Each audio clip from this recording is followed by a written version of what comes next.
Selamat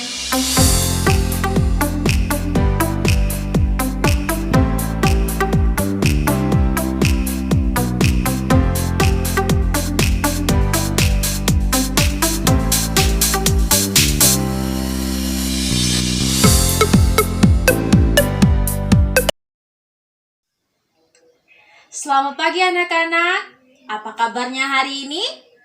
Luar biasa, semuanya sehat ya? Ya. Nah anak-anak, tentunya kalian merasa asing dengan saya karena kalian baru pertama kali melihat saya di sini. Nah, ada pepatah mengatakan, tak kenal maka tak sayang. Jadi di sini Ibu guru akan memperkenalkan nama terlebih dahulu. Perkenalkan, nama ibu adalah Ibu Yen Indriani, mahasiswa PLP. Jadi kalian juga bisa panggil dengan Ibu Yen. Ya, oke. Ya, anak-anak. Sebelum kita melakukan proses pembelajaran dan mengajar, kita terlebih dahulu berdoa. Jadi di sini doa saya Ibu pimpin ya. Oke. Mari kita berdoa menurut agama dan kepercayaan kita masing-masing. Berdoa dimulai. Berdoa selesai. Anak-anak, di sini Ibu akan mengabsen kalian, tapi Ibu absennya lewat via online saja ya. Oke, untuk mempersingkat waktu kita mulai saja ya. Ya, oke, anak-anak. Hari ini Ibu akan membawa materi mengenai cara mengendalikan emosi, di mana tujuan dari materi Ibu ini adalah untuk bagaimana cara kita mengendalikan emosi kita secara baik. Nah, apakah kalian sudah siap untuk mengikuti pelajaran yang Ibu akan berikan? Ya, kalau sudah siap, Ibu akan mulai ya. Oke, jadi anak-anak, sebelum Ibu masuk dalam pembelajaran kita hari ini, Ibu mau bertanya dulu. Di sini ada yang tahu apa itu pengertian dari emosi? Ayo. Ya, benar sekali. Jadi, emosi adalah perasaan yang intens yang ditunjukkan oleh seseorang kepada orang lain. Nah, emosi itu ada juga pada diri kita. Jadi, emosi itu banyak bermacam-macam ya yang kita alami setiap harinya. Nah, oke. Jadi di sini Ibu akan menunjukkan satu gambar atau satu film yang mungkin kalian sudah tahu, ada yang sudah tahu dan ada juga belum ya, yang sudah pernah nonton film ini ataupun belum juga. Nah, Ibu di sini menunjukkan satu gambar yaitu mengenai film Shoot Out. Siapa yang sudah pernah menonton film ini? Iya, benar sekali anak-anak. Jadi, film Shoot Out ini berkaitan dengan emosi. Oke, kalau begitu di sini Ibu akan menceritakan sedikit sinopsis tentang film ini. Animasi dari Disney Pixar yang diproduksi oleh Jonas Stephen dan disutradarai oleh Peter Docter. Film ini mengisahkan tentang sudut pandang anak berusia 11 tahun yang bernama Relly. 5 emosi ada di pikiran Relly, digambarkan oleh karakter Joey, bahagia, sadness, sedih, anger, marah, fear, takut, serta disket jijik. Semua emosi ini tinggal di sebuah tempat di dalam pikiran Relly yang bernama Hubcrest atau markas besar yang mengendalikan dan membimbing pikiran Relly dalam menjalani kehidupan sehari-hari. Namun sejak pindah ke rumah baru semuanya berjalan tidak sesuai dengan Relly harapkan. Hal itu menyebabkan kelima emosi itu berbuat untuk memegang kendali Riley.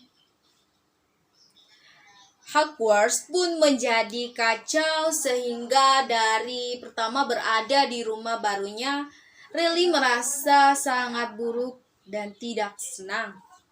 Keesokan harinya, kekhawatiran memenuhi pikiran Riley. Sadness tidak bahagia tersiap oleh Memory to Be menuju Lottery Memories Riley. Oke, itulah sedikit sinopsis tentang film Sit Out.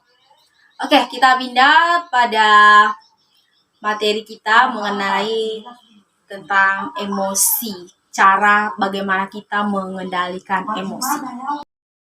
Kata emosi berasal dari bahasa Prancis emotion, berasal dari kata euphoria yang berarti kegembiraan. Emosi juga berasal dari bahasa Latin emover, dari e varian x yang berarti luar dan mephor yang berarti bergerak. Dengan kata lain, emosi adalah hasil dari reaksi tubuh dalam menghadapi situasi tertentu. Oke, kita lanjut lagi. Ternyata ada beberapa jenis emosi. Di antaranya, emosi berkaitan dengan perasaan. Yang bagaimana itu? Pertama, syarat-syarat yang menuju jasmani, misalnya perasaan dingin, panas, hangat, sejuk, dan sebagainya. Munculnya emosi seperti ini lebih banyak diarahkan karena faktor-faktor fisik di luar individu, misalnya cuaca, kondisi ruangan, dan tempat di mana individu itu berada. Dua, emosi berkaitan dengan kondisi fisiologis, misalnya sakit, meriang, dan sebagainya. Munculnya emosi seperti ini lebih banyak diarahkan karena faktor kesehatan. Ketiga adalah emosi berkaitan dengan kondisi psikologis, misalnya cinta, rindu, dan benci, dan sejenisnya.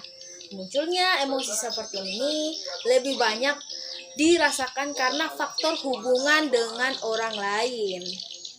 Kemudian emosi marah. Seseorang yang marah terhadap orang lain disebabkan ia menganggap bahwa orang itu bermasalah terhadap dirinya. Orang yang marah biasa menunjukkan tingkah laku agresif, mengganggu orang yang dikenai marah, membanting barang, memukul, bahkan membunuh. Kemudian emosi sedih, duka sesuai dan pilu. Semua orang yang mengalami musibah pasti merasa sedih. Karena sedih, seseorang bisa menangis, bisa mengurung diri di kamar, dan tidak mau bergaul dengan orang lain. Kemudian emosi iri. Nah, orang sering membandingkan kerja secara positif untuk menyamai orang yang dibandingkan itu. Emosi takut, ekspresi dari rasa takut dapat berupa lari, menjauh dari objek penyebab takut. Rasa takut menyebabkan seseorang biasanya menghindari objek penyebab takut. Kemudian emosi cinta. Contoh dari ekspresi cinta adalah kisah remaja yang menjalin asmara. Semua orang harus dapat mengendalikan emosi yang tidak dapat dikendalikan, dapat mengurangi diri sendiri dari orang lain. Cara mengendalikan emosi, ada beberapa cara dapat dilakukan untuk mengendalikan dan mengarahkan emosi secara positif, yaitu pertama, setiap tindakan harus didasarkan pada akal sehat. Kemudian berpikir tenang akibat negatif yang mungkin terjadi. Kemudian ketiga itu adalah berusaha untuk memaafkan kesalahan orang lain. Itulah pemaparan Ibu mengenai cara mengendalikan emosi. Di sini ada yang mau bertanya? Apakah sudah memahami materi yang Ibu berikan? Iya, kalau sudah paham semuanya, Ibu sangat merasa senang. Dan apabila ingin bertanya, Ibu sudah menyediakan WhatsApp Ibu untuk kalian memberikan pertanyaan. Puji Tuhan, nanti Ibu akan menjawabnya sesuai dengan pertanyaan yang kalian beri. Semoga apa yang Ibu paparkan hari ini dapat menjadi pembelajaran buat kita sekalian. Untuk itu, absennya jangan dilupa ya. Untuk ketua kelasnya untuk mengumpulkan kepada Ibu. Nah, itulah pemaparan materi Ibu hari ini. Bagaimana cara kita mengendalikan emosi, dari jenis-jenis emosi tadi, dari marah, sedih, dan bagaimana cara kita mengendalikan emosi itu dengan cara positif. Ya, anak-anak, kalau tidak ada pertanyaan dan Ibu rasa kalian sudah memahami materi Ibu yang Ibu telah sampaikan kepada kalian, Ibu harap kalian dapat mempraktekannya dalam kehidupan kalian masing-masing. Ya. Dengan berakhirnya materi kita pada hari ini, berakhir pula juga pembelajaran kita pada hari ini. Nah, untuk mengakhiri pembelajaran kita hari ini, kita berdoa. Berdoa, Ibu yang pimpin ya. Oke. Kita berdoa menurut agama dan kepercayaan kita masing-masing. Berdoa dimulai. Berdoa selesai. Ibu ucapkan banyak terima kasih kepada anak-anak yang sudah berpartisipasi dalam mengikuti pembelajaran kita hari ini. Lebih dan kurangnya saya ucapkan banyak terima kasih. Wassalamualaikum warahmatullahi wabarakatuh. Shalom.